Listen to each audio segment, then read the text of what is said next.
Hello, everyone, and welcome to What's Your Story. Thank you so much for joining me this morning, this afternoon, wherever you are in the world. Thank you for your support. This is a passion of mine to hear stories, to engage in stories with people that they want to tell. Some are happy, sad, some are about trials and tribulations and everything in between. There's no judgment here. Everyone is entitled to tell their story. And I bet if you listen, you will hear a piece of yours as well, because we are all connected. I do want to say this morning to take a moment out of your day, sometime today, and send love and light to Florida, send love and light to Texas, send love and light to the world with everything that everybody's experiencing right now with the earth. And all of its glory. Let's just take a minute and send love and light, because there are people experiencing things that we might not be and we might not understand, but they need our love and support. So let's just do what we can, okay?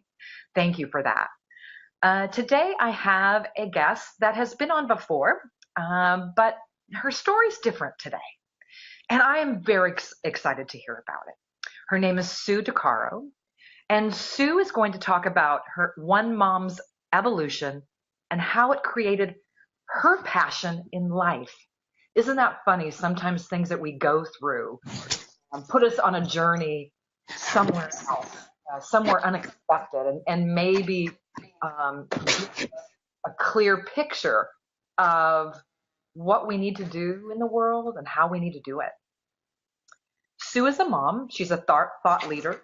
She's PCI certified parent coach, educator, trainer, social entrepreneur, motivational speaker, writer, and is the co-founder of Building Connected Communities.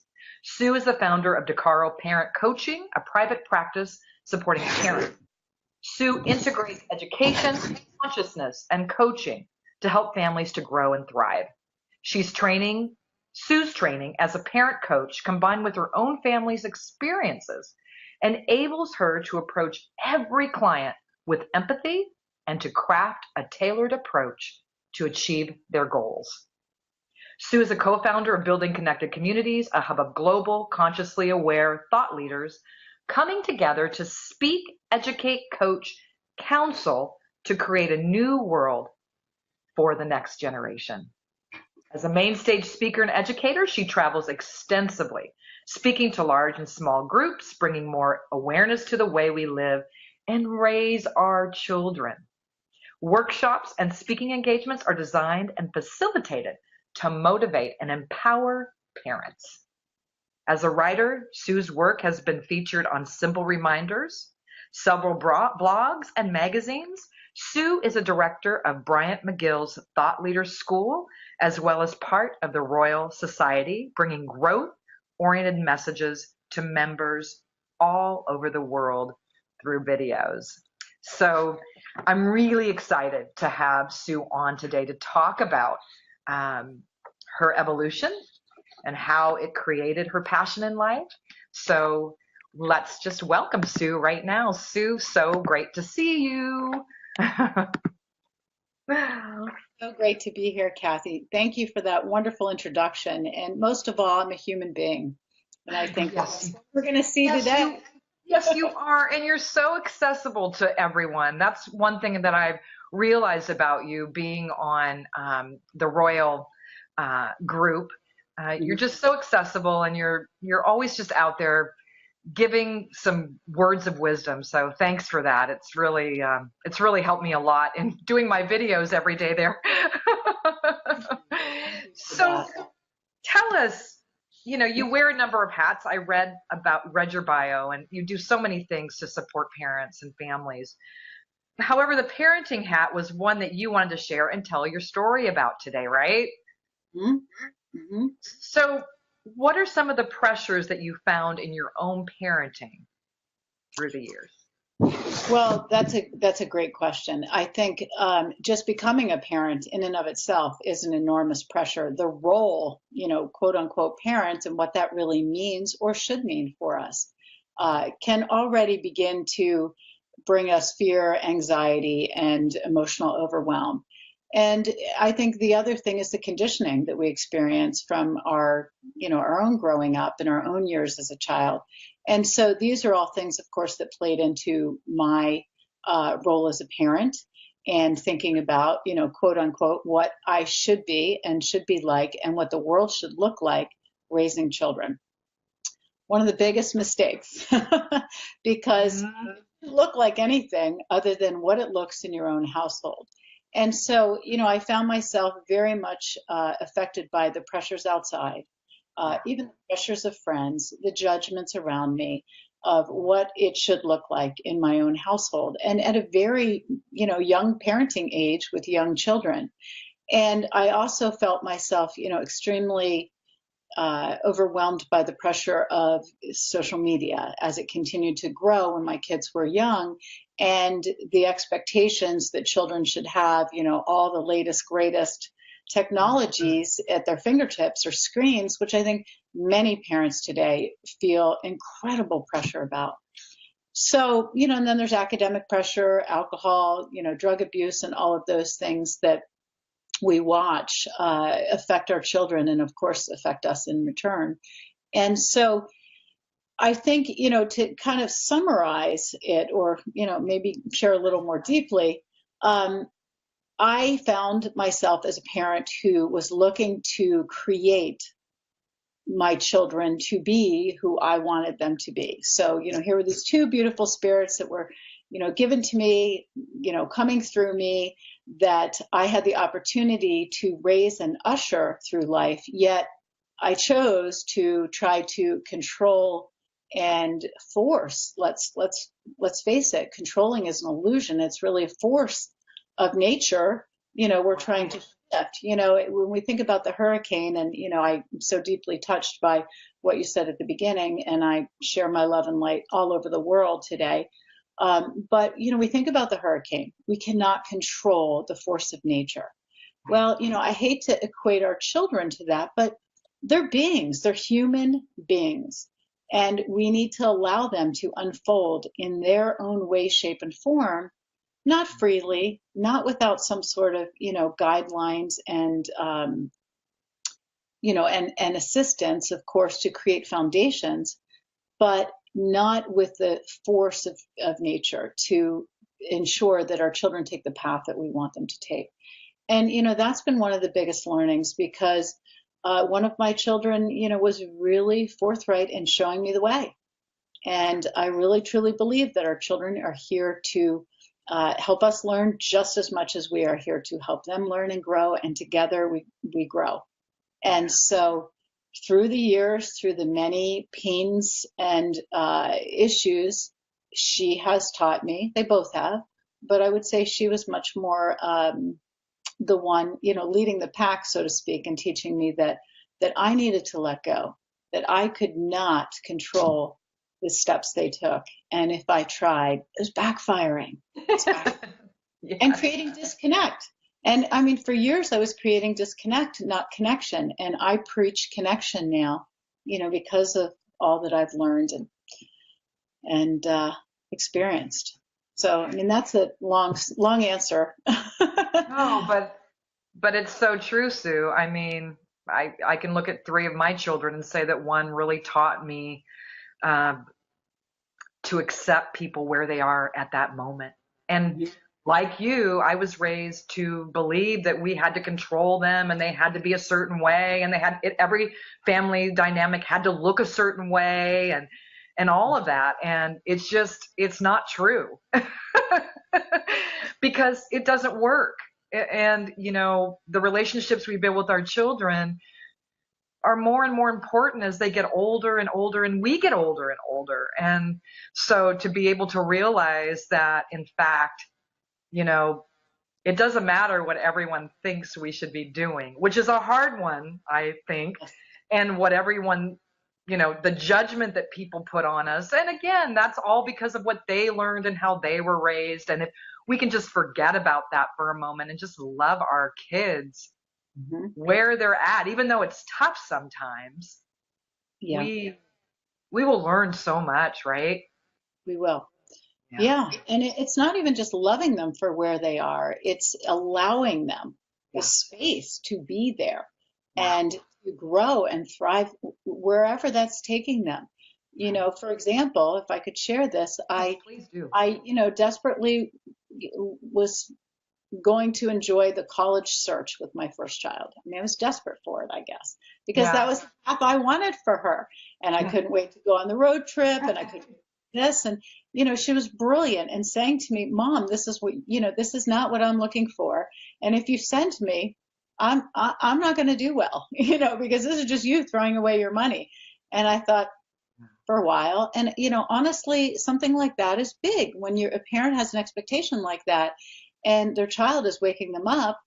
You almost need a grieving process. And I did. I had a grieving process that this wasn't the path I was going to take. And I had to be okay with that.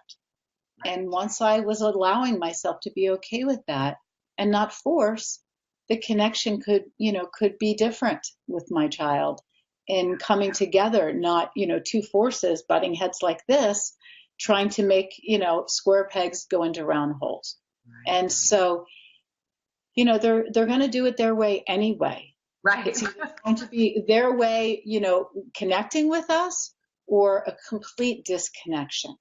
So the choice is ours, really. It is. It is ours. And, we can change it around. And if we can just sort of let all the noise behind us and all the other influences kind of dissipate, and that is a hard thing to do in a community. I mean, Mm-hmm. how did you sort of take those influences in your life and sort of go, okay, I've got to throw these out the window now because this isn't working for me and Yeah. my children. How did you do that?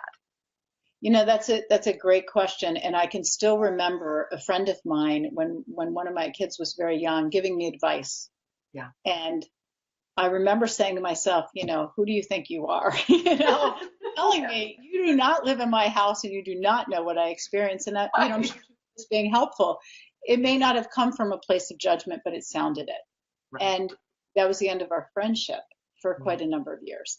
We did, realign ourselves, but it took a long time to realize that the noise, I mean, years, Kathy, years. I mean, only until this evolution has served me to become who I am in providing for others and helping others. So, it's probably been the last 5 or 6 years that I've really been able to, maybe 7, to say the noise is not my noise.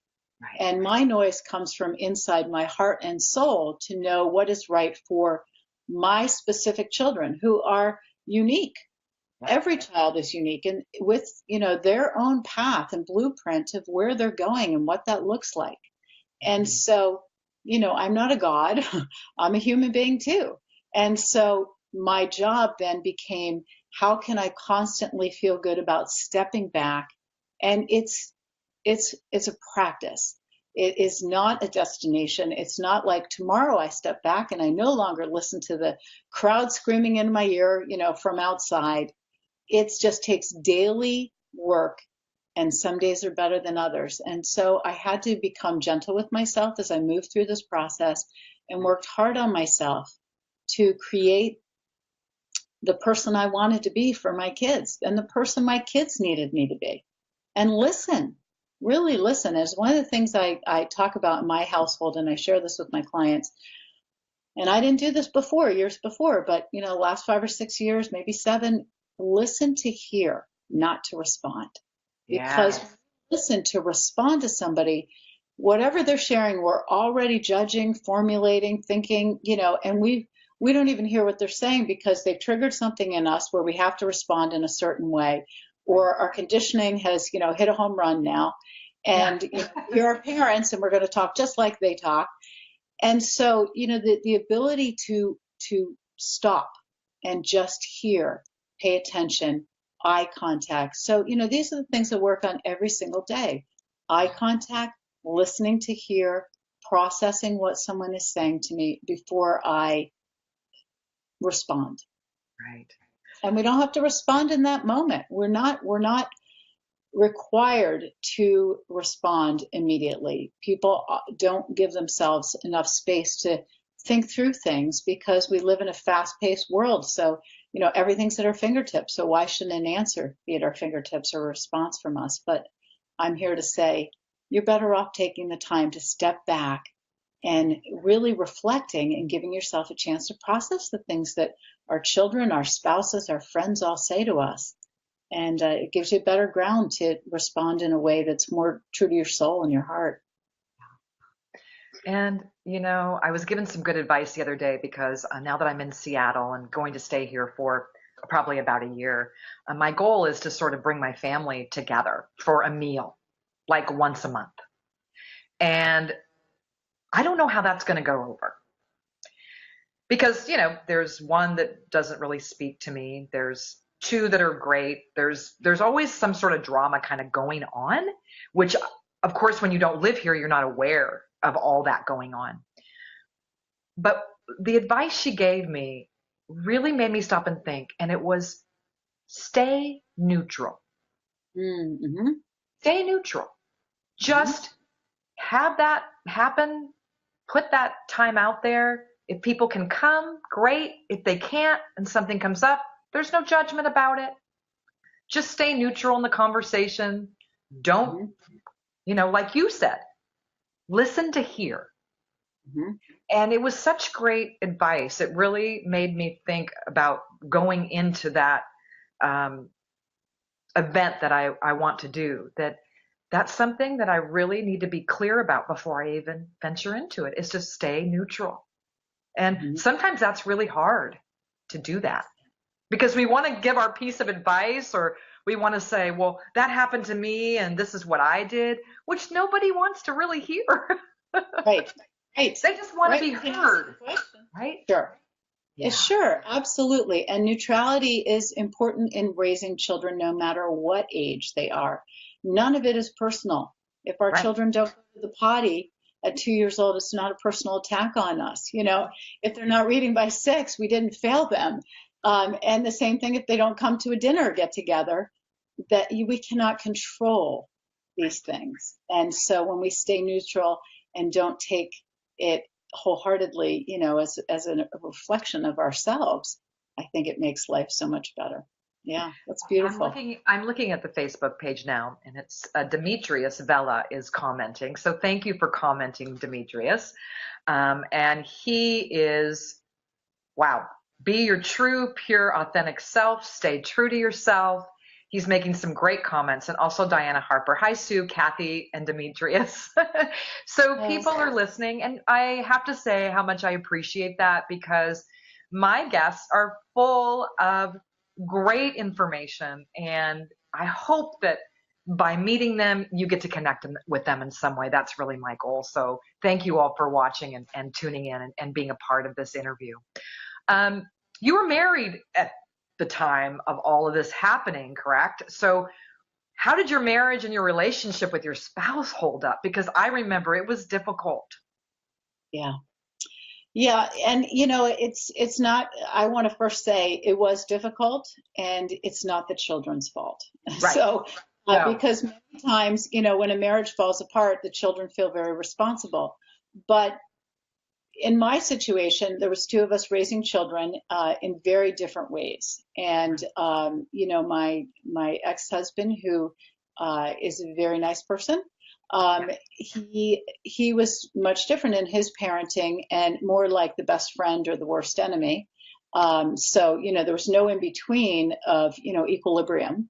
And yet I was working hard on myself day in and day out. I'm not ashamed to say I saw therapists. I tried to get the help on what I could do to better my parenting for my children. But years ago, it wasn't learn from your children or look at your children and see what they're sharing with you about how you can grow. It was, more of that coercion and, ways to control the situation. And, that didn't work. And so anyway, we grew apart in many ways, and, not only in our parenting, and then, did divorce. And how that happened was, and how that all played out was super important for our children. And I think, together we did everything we could do to support our children. A friend of mine years ago said to me, and I will never forget it, and if this is advice that can help anyone here that's going through something like this, as I was divorcing, she said, "It is no longer about you and so and so. It is now only about the children. So your anger, your frustration, your, whatever it is with this other person who was your spouse is not important anymore." And I'll never forget that, because I let that all go. And I focused on ways that I could communicate with this other person who was the parent of my children, and very important in their lives as well, how I could communicate in a way that was easy for us, that wasn't emotional, that didn't bring a lot of things to the forefront. So whether it's text, whether it's email, do what works for you. But the children had a difficult time, and that's also where consciousness comes in. What's it like to be the child of divorced parents? We don't always think about that. We think our parents, our kids are okay and we're just doing the best we can. But understanding their emotional needs and their frustration and what it might be like to go from one house to another. And one of my children was very frank in sharing, "You don't know what this is like." And I didn't. No. And we need to know that as divorced, separated, whatever you are, we need to know what it's like for our children, because how can we create the space and the opportunity for them to really thrive and be supported, and for us to understand and empathize if we don't get it, if we don't listen. We don't listen to hear, not to respond. Can't put a Band-Aid on it. We can't fix it. If you're divorced or you're going through a divorce, that's it. That's the as is of the situation. And so bringing awareness to the emotions of that present moment, situation is important. So that was a big undertaking for me, Kathy. Yeah. I can understand totally, because in my situation, I had a husband that wasn't the father of the kids. Mm-hmm. When this all hit, man, I didn't know if we were going to make it through, and had nothing to really do with them. Like you said, it had to do with our own angst about the situation and how to deal with it with another person, So I totally get it. And I sought professional help along the way too. And what would you say about that, Sue, as far as seeking professional help? Because I think it saved me. Yeah. And it saves a lot of people. And I'm glad that I was seeking the help that I did seek. And, I'm sure it helped in many different ways. I probably would do it a little differently now, knowing what I know about how consciousness brings, so much awareness and so much to life, and being conscious of who our kids are and what they're about and all these things I've been talking about. I didn't know them back then. But again, everything we experience, our journey is here to teach us and to help us grow. And so, nothing that we go through is, falls on deaf ears, because we're always learning. And this has made me the person that I am today, in being able to support people all over the world that are going through challenges and things of this nature. So, I think you have to find the support that works for you. Many have told me that they've never heard of parent coaching. I hadn't years ago either. So whether you need a therapist, it's something you have to determine, or you need a coach, somebody to walk side by side with you and help you see things differently. But you need somebody to ask you the right questions to help empower you to see things in a different way. And that's the beauty of this process. That's the beauty of the work I do, is, I can empower people each and every day to shift, to see things differently. And what a beautiful gift that is for them and for their kids. Because when you empower a parent to look at things differently, the dynamic with their children shifts remarkably. Just the tiniest little change from a parent can create an incredible connection between parent and child. And isn't that what we all want? To connect more deeply with our children, and we're all striving for. And so, connection is not control. Yeah, it's not. You're absolutely right. And it's nice, because in the days it was happening to me, there wasn't all this information. And, we were taught to, whatever happens behind closed doors stays here, right? We don't talk about it with people. We don't share what's going on with our child. We don't say that, our child might have a mental health issue, or, we don't let anyone in. And boy, was I amazed when, going to counseling and going to someone that could help me see that, there is no family out there that is perfect. And we all have our challenges, and we can all learn from each other, which is a beautiful thing. I think people are more open today about sharing those things, like have created these spaces for people to do that and share that. And so important, so important, I agree. We have to have, one of the questions I always ask my clients is, what's your support system? Yeah. Because parenting is one of the hardest jobs there is. I don't care how you look at it or what your kids are about. It's one of the hardest jobs. It may not be hard today, but it might be hard tomorrow. Right. Not that we want to worry about tomorrow, but you need a support system. People that, are like-minded, people that understand the way you like to raise your children. If you raise your children with very few boundaries and rules, it's very hard to have a support system of people who feel like, you have to govern every little step your kids have. Right. So you have to find your tribe, let's call it, your community. And that's support. And you have to be able to talk and share. And I think the second thing is your own self-care. It's such a myth to think that we should come last as a parent, as a mom, as a dad, that we should come last. Right. Totally a myth, because, we should come first. If we do not fuel ourselves, we are not able to fully take care of anybody else within our care. And that could be our friends, our spouse, our children. It doesn't matter, our elderly parents. We have to fuel ourselves. And I hate to use the airline story, because I'm not a big fan of talking about oxygen masks, since I'm not a real big fan of flying. I don't use that story. But what I do use is, we run our kids all over town with activities. When the car doesn't have gas, the kids don't get to activities. Well, when we don't have fuel in our systems, we can't get them to activities either. We can't make the dinner in the way in which we want, and we can become grouchy, moody. And I've been there. I didn't take care of myself years ago. I really just tried to fly through life, controlling everything and anything I could without the focus on what my body needed to give it the energy to really, be less moody and to be the happy-go-lucky person that truly I am inside. So don't believe what they tell you about self-care. Believe that it is everything, everything.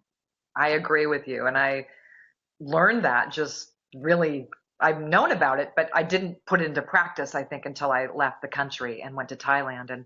And again, just being brought up again in my life, like, you need to take care of yourself, because if you don't, you really can't take care of anyone else wholeheartedly. And isn't that what we want? We want to take care of ourselves so that we can have that fuel to give back to others. But I was never taught that. I was taught that it's last, take care of yourself is kind of, that's a little bit much. So, that's bragging. Don't talk about yourself. So, we've all got those messages along the way that really, they're not true, Sue, are they? Not true. They're not true. And, if you don't believe us, I suggest do a week where you really do a challenge. Take a week of really caring for yourself, carving out, even if it's 5 minutes, to meditate, sit quietly, go for a walk in nature, something that brings peace to you, whatever that looks like.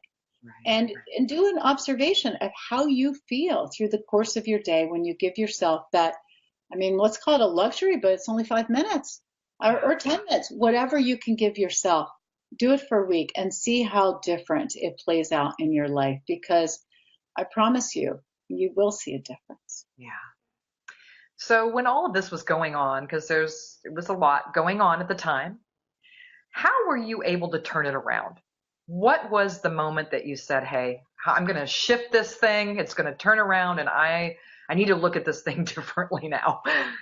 Well, I'd love to say there was a day and a button, but I was hoping for that. No buttons and no particular day. It really was a process. I had divorced. I remarried, and was very, again, cautious about introducing my new love interest, prior to marriage, to my children, and really looking at life as a team. I used to call us a team, and trying to focus less on the chaos and try to bring more of the peace. And so, I had to make a lot of tough decisions about, how to raise my children, and make a lot of choices that weren't necessarily the popular choice, of course. And so, the help that, I received and the help I got from my children in order to create that peace was instrumental in us all learning coping skills to move forward in a way that we could appreciate one another. And I think we're still in that process, Kathy, each and every day. We have to appreciate who, and I think I teach my children this, when you have more than one child, and I'm not saying my kids complain, because if they're listening to this, I don't want them to think I think that. And I don't think that. No, you don't. I don't think that. It's not that they complain, but, in life, we have situations with one another, and how we bring a solution or a sense of comfort and peace to these situations is huge. Yeah. And so my children to this day will still come to me about something the other said or did, or how can I with this and that. And so the neutrality that you spoke of earlier is really important for me, because I'm not here to solve problems. I'm not a fix-it. I'm not come to me and I'll tell you what the other person did wrong, because it's not for me to say who did what, when, and how. But what I do like to bring is a sense of questioning that can make them curious about where the other person is, because we don't walk in anyone else's shoes, our children, our friends, our spouses. And so, when someone judges us or someone snaps at us, we do not know where they're coming from. And it's not our job to know. But we can try to appreciate the fact that it's not about us. No. And so the less we take things personally about, this one's overreaction or that one's negativity toward us, the more we can rise ourselves. And so I've worked really hard on this myself, not taking everything on. And I teach my children this as often as I get the opportunity to. And so, I think that's the beauty of parenting is, we can be a facilitator of knowledge and empowerment, even at the youngest of age. What do you think might be going on with little Johnny, that he may have, freaked out in school or whatever. And so to teach children to appreciate other people's places, wherever they might be, and not take them on. And I think, getting back to your question in a long-winded way, that was something I had to do, is depersonalize everything that was going on in my house, not react anymore. I found myself walking away from a lot of situations. We used to have what we call the coffee bean incident. And that was, and it's kind of funny because I would keep a tray of coffee beans I love the smell in our foyer. Yeah. And one of my children, no names mentioned, loved to throw those coffee beans every time she was mad all over the foyer. And I remember saying, why don't you put them away? And I would not put them away. Yeah. But what I did finally end up doing is walking away, not cleaning them up myself, and saying later, when you are ready, I expect these beans to be put back into the dish. Right. And they did. Yeah. So, we've got to remove ourselves from, we take a time out, but a positive time out, a chance to refuel, a chance to not react, and to get in our neutrality, to ground ourselves before we try to, again, reconnect. And, I did not yell. I spent much time pulling back from that. I grew up in a, world of yelling and punishment. And that was my conditioning. So, also pulling back from that was taking what was deep inside of me and working hard to bring it out in a positive way. So, I began to not yell anymore, not overreact, and step away from the situation. I also did not try to be logical with my children or my spouse or anyone at that time of, drama or, chaos or, frustration, overwhelm, whatever was going on. That's not the time to talk about it. And so I would revisit, sometimes in a family meeting, talk about how we could do things differently and come together as equal partners in life. So it's a process though. I'm on this page every day. I'm on this journey every day. Every day I practice this. And again, like I said, some days are better than others. I may be further along in this journey than somebody at the beginning, so I may have more awareness to stop myself before I take that step in the muck. But we have to be gentle with ourselves, and we have to be compassionate in understanding that we are on a journey. It's a day-to-day, moment-to-moment thing. And more people are coming on and supporting you, Jackie Wilashewski. I hope I said that right. Jackie, yeah. And also Ella Jean Carolino is on. And thank you all for coming on and supporting the interview. I'm really happy to be here with Sue and get all of her insight about her evolution, because it really, really was. And so many of us have to go through that. And it's just so nice to talk to someone too and hear someone talk about their journey, about your evolution and as a parent, because parenting isn't going away anytime soon. Let's hope not. No. And the thing about it is too, is you mentioned a couple of things like, just not letting what our children say take personal. It's really one of the 4 agreements that I read every morning. And it takes a while to get that into your head. Like, well, gosh, that person was so mean to me.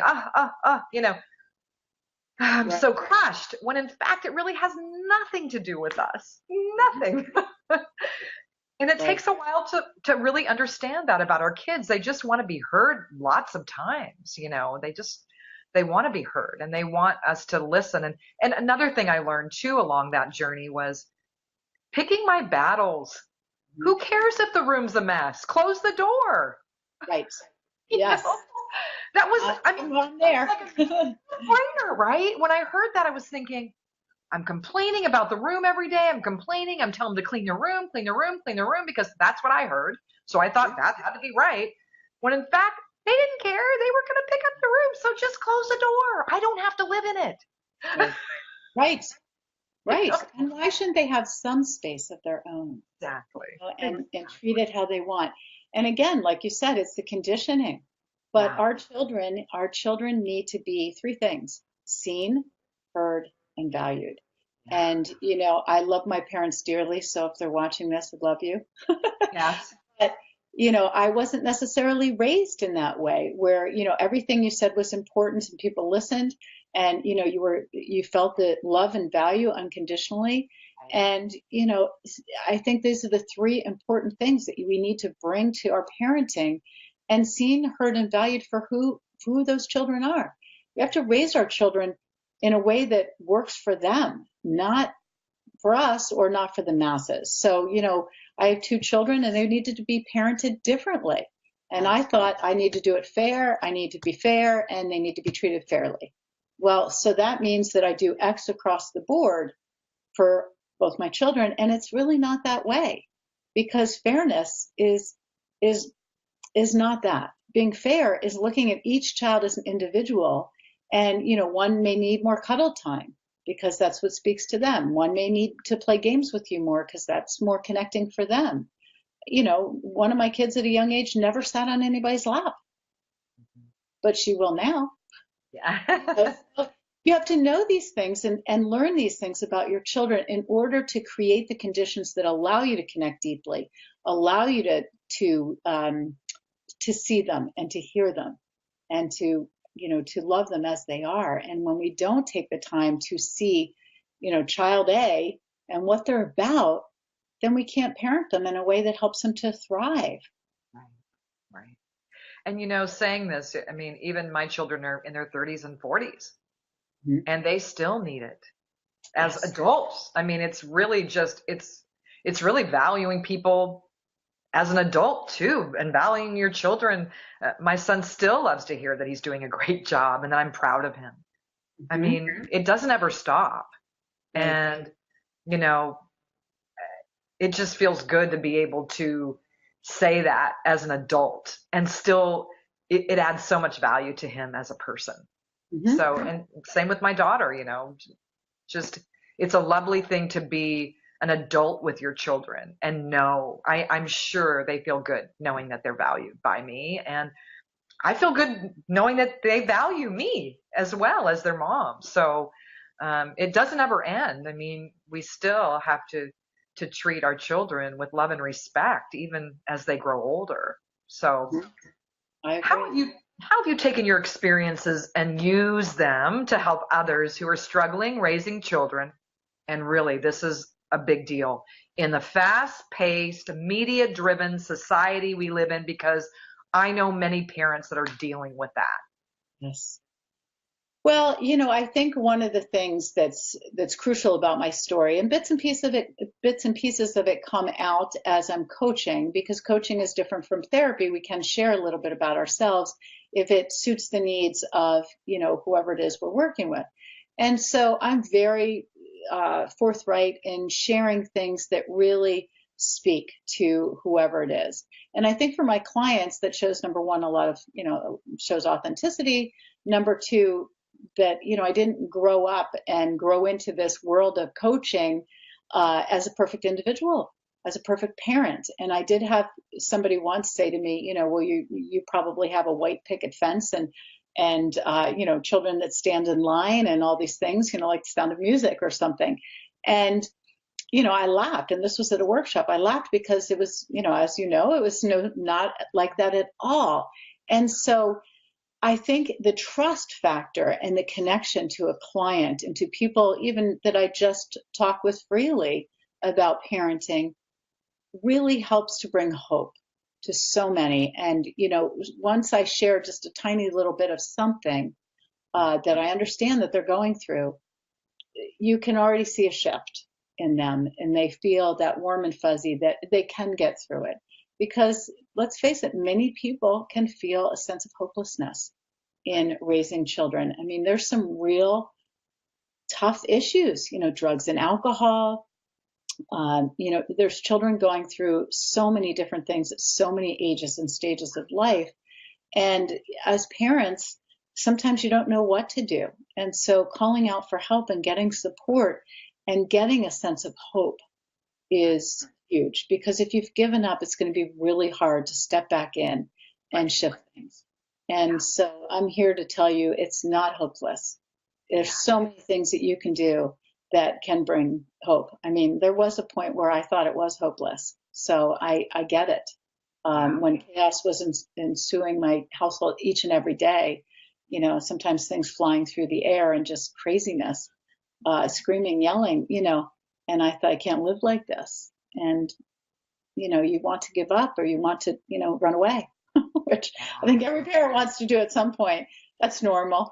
But, there is hope. And I hope that every parent will reach out, if I can help or someone they know can help them, to realize that there is hope. There can be a shift. You can turn this around by, just a little bit of shift in what we do. A little change can make the biggest difference.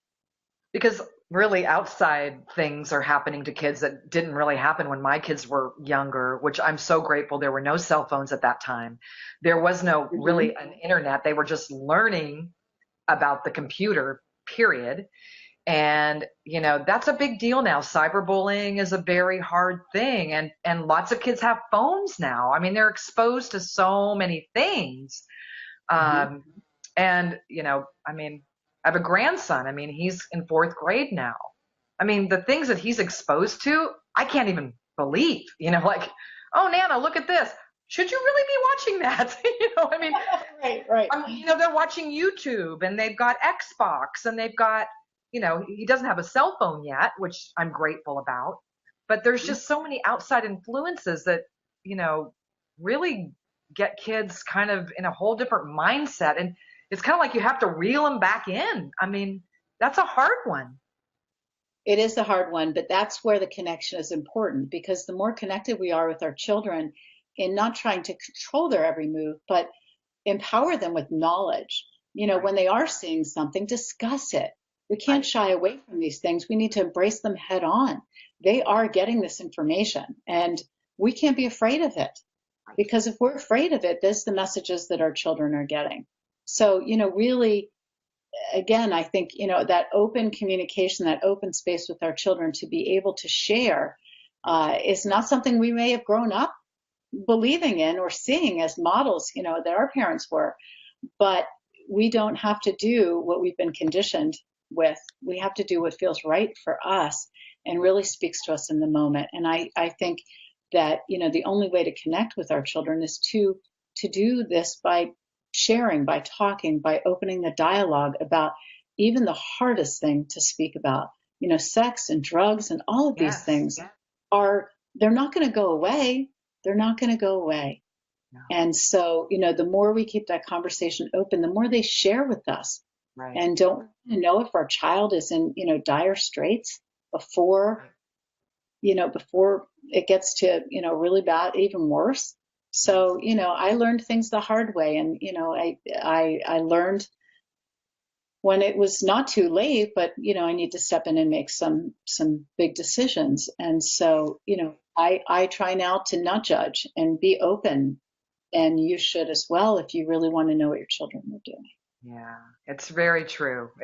And being open to discuss all these things that are going on, because again, don't talk to your mom and dad. They won't understand. But if you open that door and have that communication open to them where they're not judged, where they can come and talk about those things, then it's a whole different ball game, and that's really the kind of parents I think we all want to be, is like you said, to be heard and not to be judged, and just to really give that child the understanding and love that they need. And because I mean, my kids didn't come to me a lot, and I understand why now, Yeah, I hear you. And Yeah. it's just like, wow, I thought I was doing the right thing, but I really was doing what I was conditioned to do too, like you talk about. Yeah. And the punishment, if they come to us and we punish them, Right. which I did all the time, I'll be the first to admit, the cell phone, give me your cell phone. You say a curse word, I'll take your cell phone. We still laugh about that today. So, any little infraction on what we thought were the important rules, they would lose technology or something important to them, which taught them nothing. Whereas if we opened up the dialogue about, why this wasn't the best choice and, what they could have done differently, then we're completely shifting the process where our children are not afraid. We're just going to punish them as soon as, we hear what happened. And so, that's how I've created more open space is, when I stopped punishing and started opening the door to sharing and sharing in a non-judgmental way, approach. You did what? No reaction. You just listen, because soon as you act, they shut down. They don't want to tell you. And so it's not even what they did. They want to share what their friends did too. So we can't be judgmental there either. We have to just listen with an open heart. Yeah. Yeah. And where can people find you to get to get with their parenting struggles? I mean, really, put it all out here for us. I want every single possible way someone can find you. Someone can be part of your group. Someone can be part of your tribe. Someone can contact you. Give it all up. Right now. So my company is called DeCaro Parent Coaching, DeCaro Parent Coaching, and you can find my website is at www.decaroparentcoaching.com. I'm also on Facebook. My business or public page is Sue DeCaro Official, and you can certainly find a lot of tips and information there. I also have a group that is free to join on Facebook called Conscious Parent Thriving Kids. Right. Conscious Parents Thriving Kids. And so if you're a parent and you want some support, it's an active group where I share and kind of, we talk about different issues that might be going on. It's a safe space. And again, it's private. So, certainly reach out and I would be glad to offer you an opportunity to join that group. I can also be reached by email at sue@decaroparentcoaching.com. And on my website, there's a contact form and a phone number to reach me. So, feel free, whatever works for you, to reach out. I can't think of anything I'm more passionate about, other than life in general, but bringing empowerment and peace and harmony to families that are really struggling is just, it's heartwarming for me. It's just where I am in my life and where I want to be. And I didn't realize until I'd gone through all of this that this was speaking so loudly to me. I also, for professionals, co-own a company, as you mentioned earlier, called Building Connected Communities. My co-founder and I have been on talking about building connected communities, and it's a hub of global consciously aware thought leaders who are speaking, educating, coaching, and counseling in this realm to help parents and families to grow and thrive all over the world, because the problems we have in the United States are all over the world. It's the same types of problems that people are having no matter where you live. And the more attention we can bring to parenting and how we can do that in a little bit of a different way, the more we can help our children to grow and thrive and in a fabulous way to be who they are and shine their gifts, in the world. And isn't that what we all want? Isn't that what we all want? And I can't tell you how much I appreciate you coming on and talking about this. I need you to come on once a month and just throw out some parenting techniques, because really this is it's an important conversation. Yeah. And it's nice to be having it, number one, and having it openly, like you have so discussed and been about this whole avenue that we think we're going to take. We don't. We take it kind of the wrong way, but in the interim and in the finding of that journey, I mean, I'm so encouraged by hearing you talk about your kids and how what happened and what they went through has helped you find out your own passion in life, which is to do this to help others. And I love that. I love that story, Sue. I love that story. Yeah. It was a long haul to learn that parenting is not about the kids. Right. Parenting isn't about parenting and changing the children. Parenting is about changing me and who I can be. So as soon as we step back from that, it's a whole different twist. Yeah. So thank you so much for coming on again. And I really appreciate it. It's always such a nice hour to spend with you and find out how we can be better parents and how we can understand our children's struggles. There's so many of us out there, whether they're tiny or they're adults, that we still need to think about those things and how to approach them and how to be closer to our children, because we're taking care of ourselves first in this situation. I really appreciate it. If you want to know more about Sue, if you've just all of a sudden come in and here we are leaving, please go to my website at www.kathybacon.com. I will have Sue's bio on there. I will have how you can reach her and find her, because it's really important to connect when you feel like you're in a place of maybe not knowing what to do, and maybe there's a blame going on, or maybe you don't really think it's about you when it is. There's so many things that Sue can really bring into focus for you, and I really appreciate you being here, Sue. Thank you. Thanks, Kathy. So thank you again for being here. Thank you everyone that supported this this interview today. I mean, there's so many people just saying hello and just talking about what you've been talking about. I really appreciate that too. The support is something that I so much am so grateful for, really. And again, take a look at the world today and send out love and light. We have a lot of things going on that, just a prayer or love and light to that situation can really make a difference. So thank you again. And I can't wait to hear your story next week. So this is Kathy Bacon signing off, and